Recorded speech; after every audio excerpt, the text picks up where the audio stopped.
Let's welcome Susan Jones, lead academic of English language at the Trinity College London. Hi Susan. Hello, unmuting the microphone. How are you Okay, today? don't worry, I'm good. So I'm going to put your presentation, Okay, and the stage is yours. Thank you. thank you very much. Hello, everybody, and welcome back. I hope you had a great lunch. I've really been enjoying the conference so far. I'm sure you've all found some really, really useful information and ideas being shared. So today, for this session, what I'm hoping to talk to you about a little bit is around creating assessments that promote learning, but it's much about the philosophy or the principles behind wanting assessment to serve this purpose. And so that's what I wanted to talk a little bit about today, why we do this and what the effect can be for the learners in our classrooms, the students in our classrooms. So the first question is kind of a fundamental one. Why do we assess? What is it that we're trying to learn or trying to do? And it kind of comes down to the difference between, are we looking to the past, something that's already happened, or something that we're doing, that we're looking to the future, what comes next? So think about the tests that you give to your students. Do they test what the student was supposed to learn and what you taught? Or do they give us a picture of where the student is now with feedback about what they need to do next? So most of the time, a lot of the time, summative assessment at the end of the year or at the end of the semester is about looking back. Have the students learned what they were supposed to learn? Did they learn what was in the textbook? Did they learn what we taught? And what is their grade? But formative assessment, which teachers conduct throughout the year to check whether students are learning the skills they need, whether they can apply the skills in new situations, giving feedback for the students about what they still need to work on and how to close the gap. This is about looking to the future. What can students do now? And where are they relative to the defined learning outcomes? And what are the attributes of success? This is what we look at with formative assessment. And this is where student learning can really be increased if we bring them in as part of the learning process. So generally, we might say that teachers need a strong foundation in assessment literacy in order to create these assessment opportunities that promote learning. An assessment should always have a positive impact on teaching and learning. But even without formal training, teachers can make changes in their practice if there's a mismatch between what we want our students to learn and the tests that we're giving. So first of all, just to mention something, constructive alignment, which some of you are probably quite familiar with. In an ideal world, this is what we would like to see, that the curriculum and the learning outcomes and the textbook and the teaching and the assessment are all perfectly aligned, and that the skills that we're teaching the students in the classroom are the very same skills that we're going to be testing at the end of the year. But often this is not what teachers have to deal with. Sometimes, teachers go into the classroom and they're expected to know how to create assessments for their students, but they maybe haven't had assessment literacy as part of their teacher education program. And in spite of increasing attention on language assessment literacy in recent years, it's still not included in most teacher education. So teachers learn about teaching language, they learn about teaching the skills, but they don't necessarily learn about how to assess whether students are acquiring the skills that they need so that they'll be available to them when they go out into the real world and they need to draw on those language skills. And unfortunately, a lot of the assessment, the testing that happens right now, focuses on reading and writing. So there often isn't much space left in the year to focus on speaking and listening. But communication skills are often the most important skills students need to learn. This is how they take their interview to get into university or to get their job. This is how they make their first impression. In the last 16 months, this is how most of us are teaching and learning and working. And so communication skills are really fundamental to success. And yet these are the skills that we tend to neglect in our teaching. So let's talk a little bit about this term washback. Ultimately, what this means is the effect that tests have on teaching and learning. And a lot of times when we said in teacher education, we're focused on what we teach, what we do as teachers. But ultimately, the tests that we give or what have the greatest impact on what happens in the classroom. Because we as teachers will teach for the test, and learners want to learn what's going to be on the test so that they can be successful. So if the tests don't align with the skills that we want the students to be learning, then we're going to have a bit of a gap in what students are going to leave our classes with. So the goal for assessment is to have an assessment which has a positive impact on teaching and learning. This is what we call positive washback. So teachers need to have more knowledge and confidence to create and use a wide range of assessments which more authentically test and assess the skills that we want students to actually learn. And then teachers give feedback to students on how well they're achieving the outcomes and what they need to continue to practice.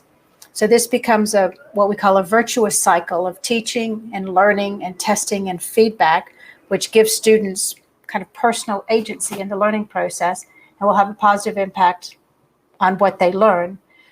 Because assessment literacy isn't just about making a better test, although this is a really important part of the process, having better tests that test the skills we want to teach, but it's also about what we're doing in the classroom to promote learning. And there's multiple ways that we can evaluate learning, that we can assess students, and we can give them feedback so they have more ownership of their own learning journey. And even when we have a curriculum in place and a textbook in place and perhaps large classes and important end-of-year exams, we can still make small steps within our own classrooms to introduce more elements of active learning, of communicative language teaching and learning, and formative assessment inside of our classes. So let's think a little bit about different attitudes about teaching and learning, kind of teachers' attitudes. So sometimes we think about teaching, we think about our students, we kind of put students in boxes. This is what the student is. This is a smart student, or this is a kind of lazy student, or this is a student who's probably a little bit behind and just isn't going to catch up. And this attitude about who our students are will become a self-fulfilling prophecy. The good students will succeed and the bad students will fail. And it really doesn't allow us to give students as many opportunities as they should have to achieve the learning outcomes. So another kind of attitude about teaching, or way to think about teaching and assessing, is to think about what the teacher does. And this makes the focus of the classroom and the focus of the assessment on whether the teacher has been successful in teaching the textbook or teaching the concepts. And so the assessment really isn't about what the students have done, it's about what the teacher has done. So the third level of assessment, of attitude about teaching and learning, is thinking about what the student does. And this is where we can really start to think about how to focus on what the student is doing, their engagement, their active engagement with the learning. And it also allows us to open up the classroom, the assessment, to all students. All students have the opportunity to demonstrate achievement of the learning outcomes, to get feedback about their performance. And learning and engagement will increase dramatically for all students, no matter where they're starting from. And so what we want to do, the CEFR, which you'll be familiar with, is presented as can-do statements. And this is what formative assessment should do. It should focus on what students can do, what they can't do yet, and provide a roadmap for improvement. And then the assessment and the learning become one process. They're not separated. So just quickly to have a look at Bloom's taxonomy, that you're all probably familiar with. And we know that a lot of assessment that takes place in the classroom really focuses on the first 2 or 3 levels of Bloom's taxonomy: learning details, learning facts, asking comprehension questions, maybe applying the information a little bit, but very often we don't really challenge students to move into the higher levels of Bloom's taxonomy. So students spend a lot of time memorizing, learning information. They keep it in their mind long enough to take the test. And then as soon as the test is over, they don't remember what they've learned, and they really can't apply the skills and knowledge that they've learned in the real world. So that's why this focus on using the language actively in new situations and contexts, and not just demonstrating knowledge of grammar or vocabulary or discrete bits of language, is really important and critical for student learning. So let's take a look at two different kinds of learning, surface learning and deep learning. So these are very much driven by those attitudes about teaching and learning that we just looked at. There's absolutely a space for memorization, for repetitive tasks, to get students to kind of learn new concepts as they're just beginning to learn them. But in order for the learning to really become cemented in our minds and to move to our long-term memory, it must be actively engaged with and applied repeatedly in the learning process. Otherwise, it just becomes something we remember for the test, and then we forget it to make way for new information that we need to remember for another test. And if most of our focus in the classroom is either on who students are, or what we're doing as teachers, it's really hard to get past that surface learning. But if we can think about what students are doing and create opportunities in the classroom for students to really engage and to apply what they're learning in our classroom in new situations and new contexts, then it will lead to deeper learning. So then the question becomes, what kind of learning do we want to promote? So surface learning, sometimes that there are factors that lead to our students kind of engaging in surface learning that are not necessarily in our control as teachers, but certainly some of the barriers to learning. We can address some of the barriers to learning by giving students opportunities to succeed and giving them feedback on what they're doing well and what they still need to work on, and using different means of assessment than just waiting for the end of the year and the high stakes exam, giving students more opportunities to see progress, to see their own progress, and to work towards achieving the learning outcomes. And that's why we want to focus on moving our students away from surface learning and more towards deeper learning. And again, some of the factors are very much intrinsic in the learner, that some learners are just more interested in coming into the classroom and learning. But teachers play a huge role in helping more learners see the possibilities and increase motivation to engage in this kind of learning by giving the students clear learning outcomes and giving them multiple opportunities to demonstrate what they've learned and what they can do, and giving them feedback. And it's really important to make sure that all learners, maybe especially those who are weaker students or who are struggling or who are a little farther behind, to give them opportunities to show improvement and to make progress, and then ultimately to meet learning outcomes, which are criterion referenced and not norm referenced, because ultimately the goal is to increase student learning and to give students the skills and knowledge that they need to use the language when they leave school. It's not just about assigning a grade on a bell curve, but it's about increasing student learning and student motivation. So if we look at this chart and kind of thinking about these concepts of engagement with learning and the method of teaching, we can see that if we move past, this is not exactly based on Bloom's taxonomy, but the frameworks are similar, that if we move past those basic levels of learning, those surface levels of learning, where students are applying what they're learning, theorizing, creating new things, and we have high levels of active engagement by students, that's where the best learning is going to take place. If we're only focused on memorizing and remembering information, and if the teaching is the primary focus of the classroom so that the learning becomes a passive activity, we know that we can't help students achieve all that is possible. So when students are challenged to apply what they're learning in these new contexts, that's when we'll achieve the greatest outcomes for the students and satisfaction for us as teachers as well. So one of the concepts that comes up quite a lot when we're talking about assessment literacy is something called assessment for learning. And this is a philosophy, a practice, a methodology, whatever we want to call it. But the ultimate outcome of assessment for learning is about students getting feedback on what they're learning, on how they're doing, on how they're able to use the language, and students start to develop a better understanding of what they can do and what they still need to work on. So students take ownership, actual engagement with their own learning process, and they can start to direct their own learning. They're not simply waiting for the teacher to tell them what to do next. And one of the key outcomes of assessment for learning is that we're wanting to promote learning and not just measuring it or giving a grade for what has already happened in the past, that we're using this as a way of looking to what's possible for the future.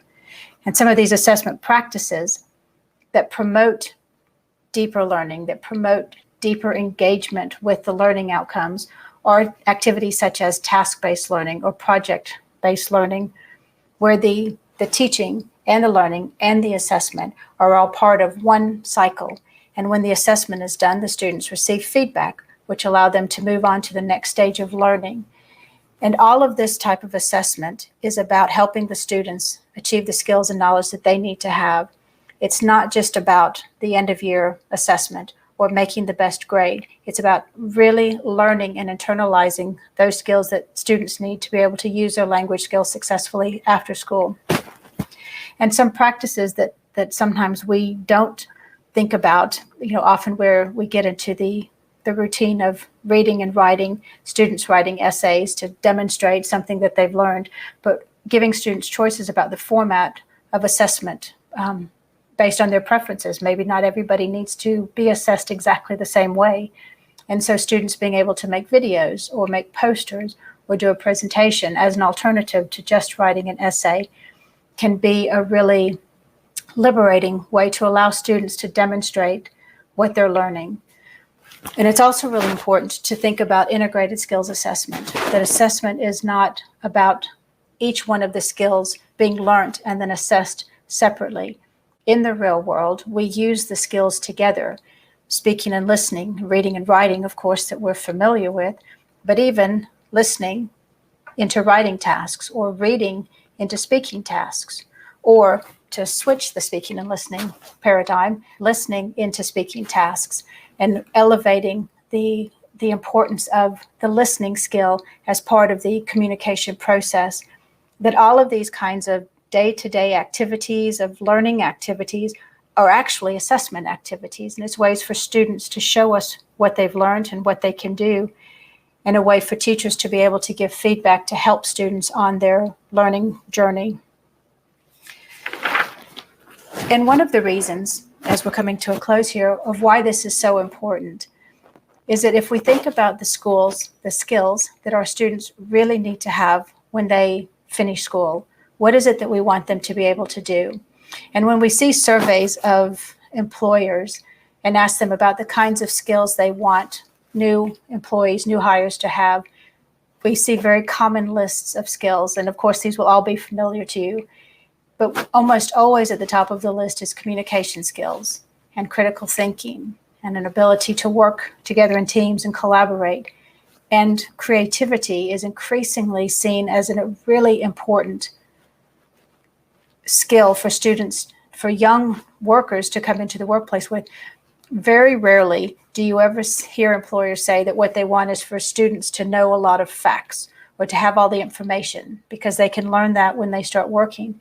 And never do you hear them say students need to have good test-taking skills. And yet, a lot of the assessment that we give in school for end-of-year assessment, that's precisely what students are focusing on. They're focusing on, how do I do well on the test? How do I make a good grade on this test so I can move on to the next test? And so much of the assessment that we currently do in school focuses on the test, which then has a really negative impact on the classroom, because the classroom ends up being focused on how to do well on the test, rather than using that time and that opportunity to focus on helping students learn communication skills and critical thinking skills and increase their creativity.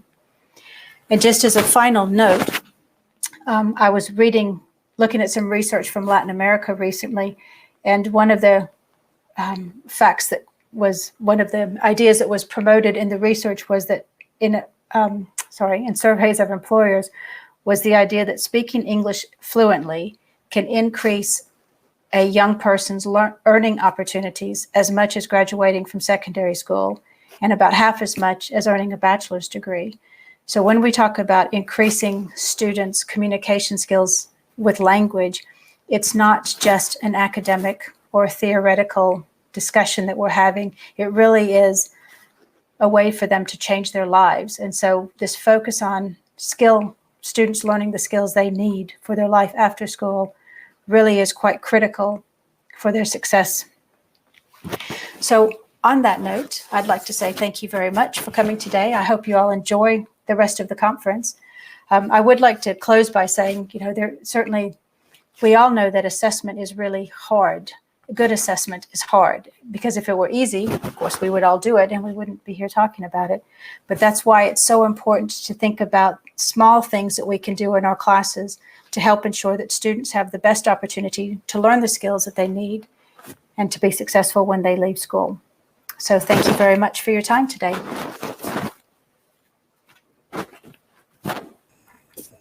Thank you, Susan. It was fantastic. Thank you very much. So let's see if we have any questions from the audience. Patricia Amada, she is asking, are the levels that divided? I'm sorry, I didn't quite get the first part of that question. Don't worry. Are the levels that divided?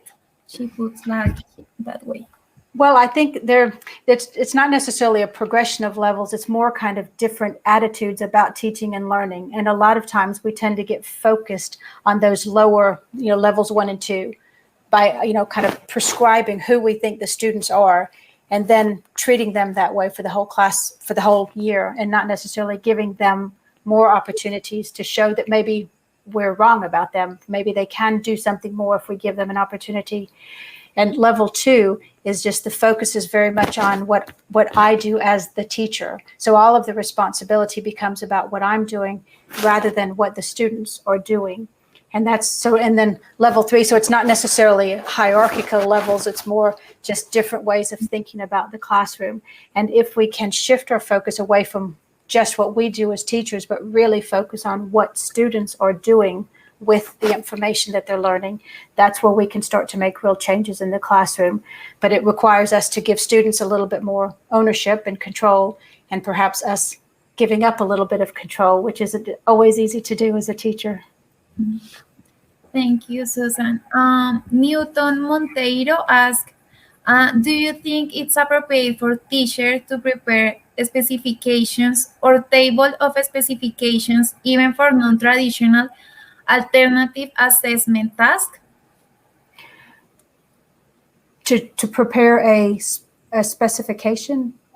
Yeah, to prepare specifications or table of specifications, even for non-traditional alternative assessment tasks. Right, okay. Yes, I think it's really important, in fact, that we do that, because what we want to do is to try and be really clear about what the learning objectives are, and telling students right up front, here's what we're trying to achieve, and here's what we want to learn, and giving students the opportunity then to really know what they're trying to achieve, so that it's not dependent on me as the teacher to always be in control, but that students absolutely understand what the end point is and that they can work to achieve those goals. And that's where sometimes we can be really surprised by students who will do more than we expect them to do. Or sometimes, students become very interested in a topic, and then because they're interested in it and have a personal stake in it, they'll learn much more than we might have covered in the classroom. And so if we start in the very beginning of these types of projects and these types of activities by telling students what the end result is that we're looking for, then oftentimes I think I'm surprised by what students can do. It's normally much more than I would have expected. Thank you, Susan. Nick Zimmer, he wrote, comments on reducing time needed to assessment different assignments. Yes, well, this is always the challenge, isn't it? Trying to find the right balance. And I think one of the ways that we can do this is maybe thinking about assessment not as a separate activity, always as something kind of additional or another burden for the teacher, but that it becomes a very routine part of the way that we teach. And sometimes, when we're observing students or watching them working in groups, we're making decisions, or we're assessing them but it's not necessarily a sit down and to take a quiz or a test and something that has to be marked by the teacher. So I think I absolutely understand. We can't minimize the importance of how much teachers have to do, and it is hard work. But sometimes if we have students working in groups and we are using some peer assessment and some self-assessment, or we're assessing making some decisions about students as we're observing them working, then it becomes just a part of the teaching and learning process. And a lot of times the purpose of the assessment is not to assign a grade, but to be able to give some feedback to that student about what they're doing well or what they need to work on, or for ourselves to learn about where students might be struggling in order to adapt our teaching to make sure that those important concepts are learned by the whole class. So the purpose of the assessment is to inform the teaching process and not necessarily to assign grades. And so I think that's where we find ways to incorporate more assessment practice into the regular teaching and learning process and not thinking about it as a separate activity all the time. Susan, now the question is, how can that be quantified? Well, the very first question that I asked in the beginning is why are we testing? Why are we assessing in the first place? And some assessments, some tests are very much about giving grades. It's the end of the semester. It's the end of the year. Did students learn the things that they needed to learn? And we won't ever be able to get away from those types of tests. But in between, there's a whole lot of teaching and learning and assessing that can take place that's about helping students continue along the pathway and to continue to make progress. And so sometimes it can be quantified if we have our learning outcomes and we set up our rubric to say, here's what we want to see and here's how it's going to be marked. We can assign grades for this type of formative assessment, but it doesn't always have to be about grades. Sometimes it can be about students, are they learning what they need to learn? And are they able to, do they have opportunities to be creative, to show us skills or abilities that maybe we hadn't even thought to ask about? And so it always comes back to the first question is about why are we assessing in the first place? And the answer to that is it's not always about grades or ranking students. That sometimes it's just about making sure that the learning progresses. Okay, thank you. We have two more questions. So the first one is from Catherine Diaz. She is asking, how can we help students to be more honest in self-assessment? Well, probably part of this is for them to understand the learning outcomes. So to be really clear about what our expectations are in terms of what they need to show, what do they need to demonstrate. Because yes, of course, sometimes students, even in peer assessment, they find it hard to critique each other or to say something negative about their peer. And we certainly find that hard to do in self-assessment. But ultimately, if the goal is here and I can only achieve at this level, when it comes to the final assessment, I'm not going to do as well because I wasn't honest about what I could actually do. And I think if we can engage students more in the conversation about what is the ultimate goal, where are we now, what are our strengths and weaknesses, and giving them feedback about what they can do to close that gap, to do better than they're doing right now, and not just leaving it 100% on the student to think about what they need to do to improve, but for us as the teacher to give them feedback and to give them guidance on how they can perform better. Because ultimately, as I said, the end of year exam still sits there, kind of whatever the students have to achieve in order to follow the curriculum and the textbook and the school guidelines that are in place, we still have to do those things. So if we're not honest in our self-assessment, we really only hurt ourselves ultimately.